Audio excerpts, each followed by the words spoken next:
মুশফিকুর রহিম ও মুমিনুল ইসলামের 50 ঊর্ধ্ব জুটিতে বড় সংগ্রহের পথে বাংলাদেশ। 3 উইকেটে 100 রান নিয়ে দ্বিতীয় সেশনে ব্যাট করতে নামেন আগের সেশনের 2 অপরাজিত ব্যাটার। দেখে শুনে বাড়তে থাকে দলের রান। সে সময় সাদা পোশাকে নিজের 24তম হাফ সেঞ্চুরি তুলে নেন মুমিনুল। শেষ খবর পাওয়া পর্যন্ত টাইগারদের সংগ্রহ 3 উইকেটে 190 রান।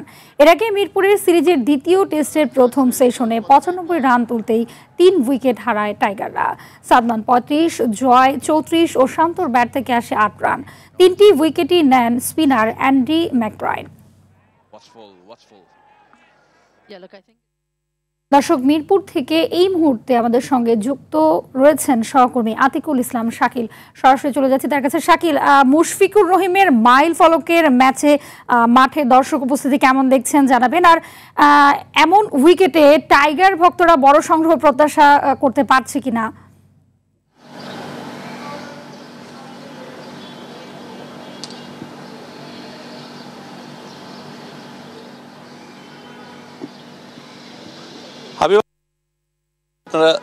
আপনার মাধ্যমে জানাতে চাই যে আসলে মুশফিকুর রহিম কিন্তু তার 100তম টেস্টকে রাঙিয়ে আরও বেশি রাঙাতে যেভাবে ব্যাটিং করছেন, আমরা আশা করতে পারি যে আসলে উনি যদি আজকের এই 100তম টেস্টেও সেঞ্চুরি আদায় করতে পারেন তাহলে কিন্তু একটি বিশেষ অর্জন হবে।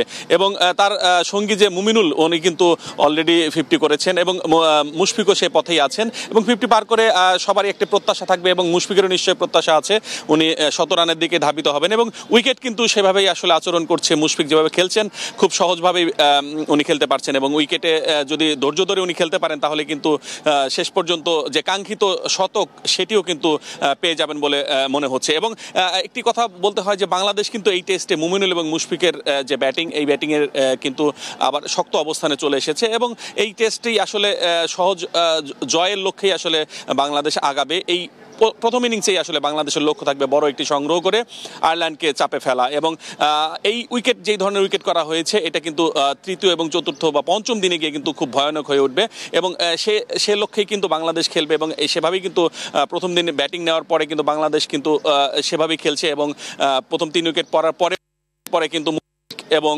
মুমিনুল সেই হালটি ধরেছেন এবং সবাই আশা করছেন যে মুশফিক তার কাঙ্ক্ষিত লক্ষ্যে পৌঁছাতে পারবেন এবং বাংলাদেশকে একটি স্মরণীয় ম্যাচ এনে দেবেন।